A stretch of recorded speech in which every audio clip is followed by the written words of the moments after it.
The patient faces and stands close to the stairs, uses the crutches for balance and support, and steps up with the left lower extremity. The left lower extremity is used to elevate the body as the crutches are lifted onto the same step. The patient extends and externally rotates the right lower extremity or flexes the knee so that the toes will not strike the step or become caught under the front edge of the stair tread. Balance is established before ascending to the next step. The PT should position themselves behind and slightly to the side of the patient in the area where there is least protection for the patient. Grasp the gait belt with one hand. Be prepared to use your other hand to control the trunk or grasp the handrail when available. Use an anterior-posterior stance with your outside foot on the step on which the patient is standing and your inside foot on the step below the step on which the patient is standing. Advance your feet up one step after the patient has advanced one step, but maintain your feet in an anterior-posterior position as described.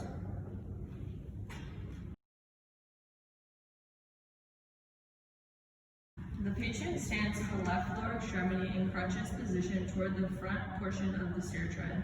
The right lower extremity is held forward of the front edge of the stair tread where the knee and hip are flexed so that the heel will clear.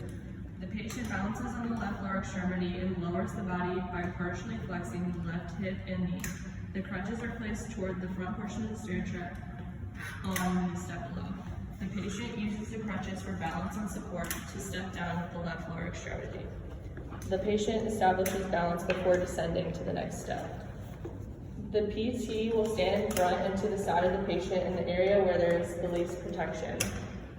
Grasp the gait belt with one hand and position your other hand to lightly touch the patient's shoulder. Do not allow the patient to develop momentum when descending the stairs. A too rapid descent is likely to lead to imbalance and increases the possibility of a fall.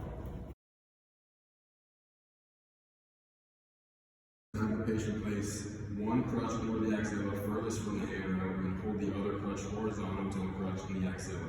The hand without the crutch grasps the handrail. The PT positions themselves on the opposite side of the handrail with their hand on the gait belt and the other near the shoulder for trunk support.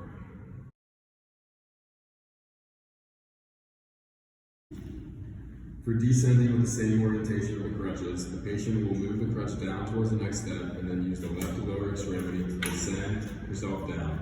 The PT will guard from the front with a grip on the gait belt and always be one step below the patient.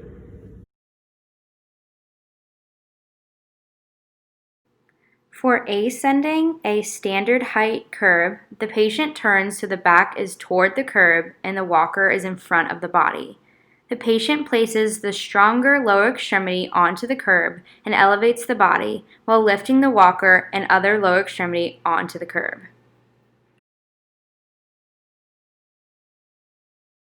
The patient places the walker onto the lower surface and steps between the walker with the weaker lower extremity and then steps down with the stronger lower extremity.